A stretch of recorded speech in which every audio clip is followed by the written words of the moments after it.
सरकार चलाएंगे Arvind Kejriwal, Delhi high court ने सुनाया फैसला। नमस्कार, मैं हूं रचना सिंबाल। मैंने कहा था ना कि मनी लॉन्ड्रिंग का कानून ही ऐसा है कि एक बार ईडी जिसे बंद कर देती है उसके लिए जमानत मुश्किल हो जाती है। इसलिए तो किसी भी विपक्ष के नेता को पूरी प्लानिंग के साथ गिरफ्तार किया जाता है। सम्मन भेजना, नोटिस भेजना, फिर ईडी के द्वारा छापे मारना, ये सब इस प्लानिंग का एक हिस्सा सा लगता है। तभी तो पहले कार्यकर्ताओं को उस मामले से जुड़े किसी व्यक्ति को आरोपी बनाकर गिरफ्तार किया जाता है, फिर उसे सरकारी गवाह बनाकर उसकी गवाही के आधार पर मुख्यमंत्री तक को जेल में डाल दिया जाता है और इसी गवाही को बार बार पेश किया जाता है।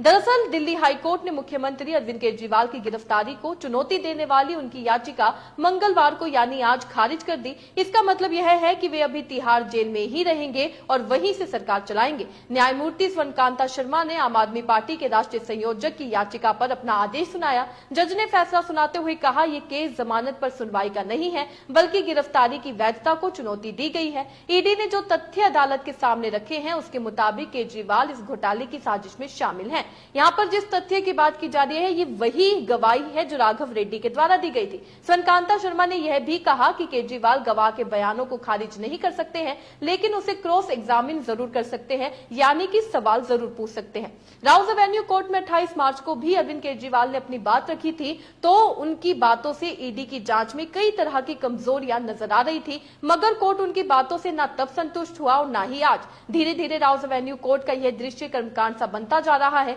मुख्यमंत्री को पेशी के लिए लाया जाता है, मुख्यमंत्री को इस जेल से उस जेल ले जाया जाता है। दिल्ली हाई कोर्ट में अभिषेक मनु सिंघवी ने भी जोरदार बहस की लेकिन फैसला उनके हित में नहीं आया। हैरान करने वाली बात है कि आम आदमी पार्टी के सभी प्रमुख नेता जेल में हैं, लेकिन इसी मामले में जेल गए और बाद में सरकारी गवाह बने राघव रेड्डी और उनके पिता आंध्र प्रदेश में जमकर चुनाव प्रचार कर रहे हैं। क्या गवाही देने के बाद वो आरोपी नहीं रहे या फिर कह सकते हैं कि पीएम मोदी के खेमे में चले गए?